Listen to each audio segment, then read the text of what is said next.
नमस्कार, मैं हूं आपके साथ मयंक। देखिए, ईरान की तरफ से एक बड़ी खबर आई है। ईरान ने स्पेस साइंस की दिशा में एक बड़ा अचीवमेंट हासिल किया है, बड़ी सफलता हासिल की है।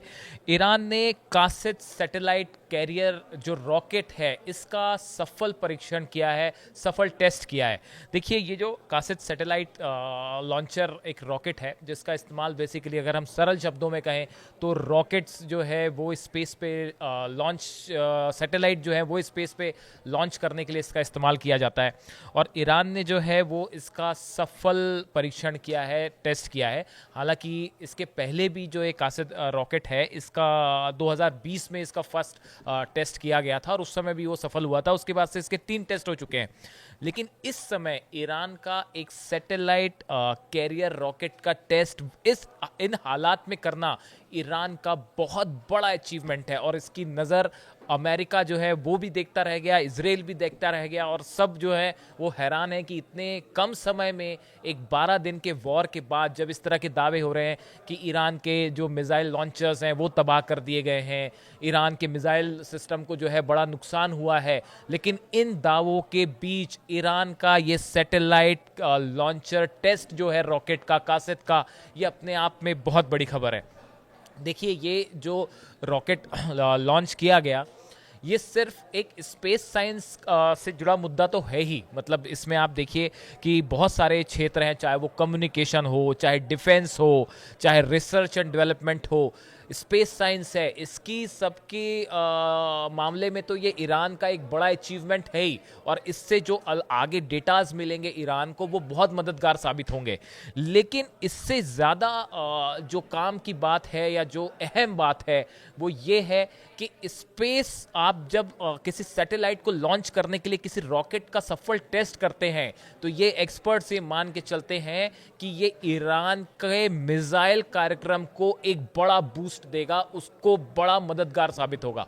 देखिए, सैटेलाइट जब भी लॉन्च करने के लिए किसी रॉकेट का इस्तेमाल होता है, तो इसमें जो टेक्निक का इस्तेमाल होता है, ये एक प्रकार से अगर सरल शब्दों में कहें तो वैसी ही होती है जैसी एक मिसाइल में होती है, बैलिस्टिक मिसाइल के लिए। या आप अगर आधुनिक उसका वो करें तो इंटरकॉन्टिनेंटल बैलिस्टिक मिसाइल में भी इसी तरह की टेक्नोलॉजी का इस्तेमाल होता है, जो खासकर री एंटर करने में, एटमॉस्फेयर में पहले आपको स्पेस में ले जाएगा, फिर री एंटर करती है मिसाइल। तो ये इस टेक्नोलॉजी के लिहाज से ये बहुत ही अहम टेस्ट है। और ये भी माना जा रहा है कि इस टेस्ट के बाद जो डेटाज मिले हैं, पहली बात तो ये बहुत ही सक्सेसफुल टेस्ट रहा ईरान की तरफ से, और दूसरी बात ये है कि इससे जो डेटाज मिलेंगे ये ईरान के डिफेंस के लिए, ईरान की मिसाइल सिस्टम के लिए, ईरान के जो इंटरकॉन्टिनेंटल बैलिस्टिक मिसाइल प्रोग्राम जो चल रहा है जैसे कहा जाता है, उसके डेटाज बहुत मददगार साबित होंगे।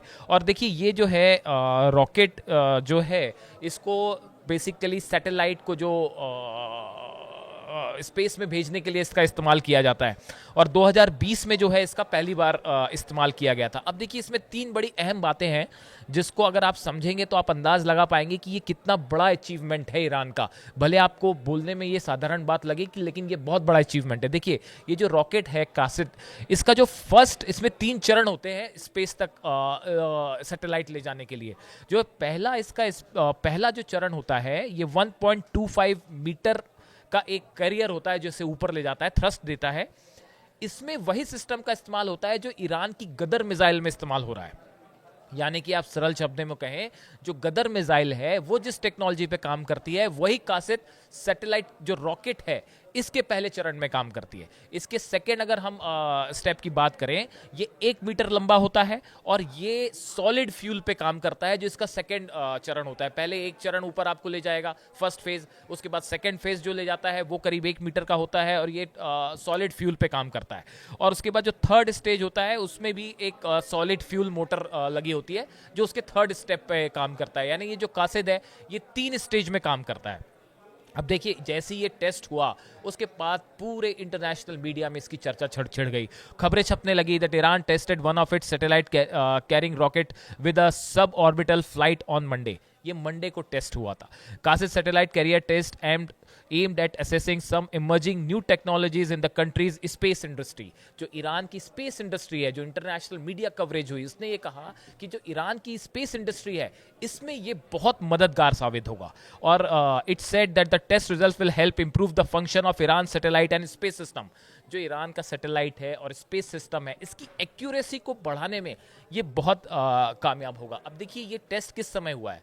ये टेस्ट उस समय हुआ जब एक तरफ तो इजराइल और अमेरिका की तरफ से लगातार ये बयान आ रहे हैं कि अगर आपने अपना न्यूक्लियर एनरिचमेंट बंद नहीं किया तो हम फिर हमला कर सकते हैं. लगातार ईरान के ऊपर सैंक्शंस लगाए जा रहे हैं, दबाव बनाया जा रहा है, न्यूक्लियर टॉक्स के लिए दबाव बन रहा है. लेकिन इन हालात में ईरान ने ये सैटेलाइट लॉन्चर जो रॉकेट है कासिद, इसको टेस्ट करके एक बड़ा मैसेज दिया है, सीधा मैसेज दिया है अमेरिका को और इजराइल को कि आपका कोई दबाव काम नहीं आएगा. देखिए अब्बास अराक्ची जो फॉरेन मिनिस्टर हैं ईरान के, अब्बास अराक्ची साहब, इनका बयान आया है, We cannot give up enrichment because it is an achievement of our own scientists. उनका कहना है कि भाई हम न्यूक्लियर एनरिचमेंट किसी हालत में नहीं छोड़ेंगे क्योंकि हमारे वैज्ञानिकों का एक अचीवमेंट है, उनकी उपलब्धि है. And now more than that it is a question of national pride. ये अब्बास अराक्ची साहब कह रहे हैं कि देखिए ईरान का जो न्यूक्लियर एनरिचमेंट है ये सिर्फ एक न्यूक्लियर एनरिचमेंट का सवाल नहीं है, ये अब ईरान के प्राइड से जुड़ा मुद्दा है, ईरान की शान का मुद्दा है, ईरान की इज्जत का मुद्दा है. और पूरा देश ईरान ये चाहता है कि ईरान को, गवर्नमेंट को वहाँ की अब न्यूक्लियर एनरिचमेंट को आगे बढ़ाना चाहिए, न्यूक्लियर प्रोग्राम को आगे बढ़ाना चाहिए. इसके बाद जब ये अब्बास अराक्ची साहब का बयान आया, उसके बाद ट्रंप का ये बयान आया कि हम किसी भी हालत में ईरान को न्यूक्लियर बम नहीं बनाने देंगे और अगर ईरान न्यूक्लियर एनरिचमेंट करता है तो फिर आगे जो है अमेरिका फिर से हमले कर सकता है. यानी कुल मिला के न्यूक्लियर एनरिचमेंट के मुद्दे पर ईरान ने साफ कर दिया है कि किसी के दबाव में नहीं आएगा, अपने प्रोग्राम को आगे बढ़ाएगा. और उस बीच में ये सैटेलाइट लॉन्चर टेस्ट अपने आप में एक सीधा संदेश है अमेरिका को और इजराइल को. इससे जुड़ी जो भी खबरें होगी हम आप तक पहुंचाते रहेंगे. Thank you so much.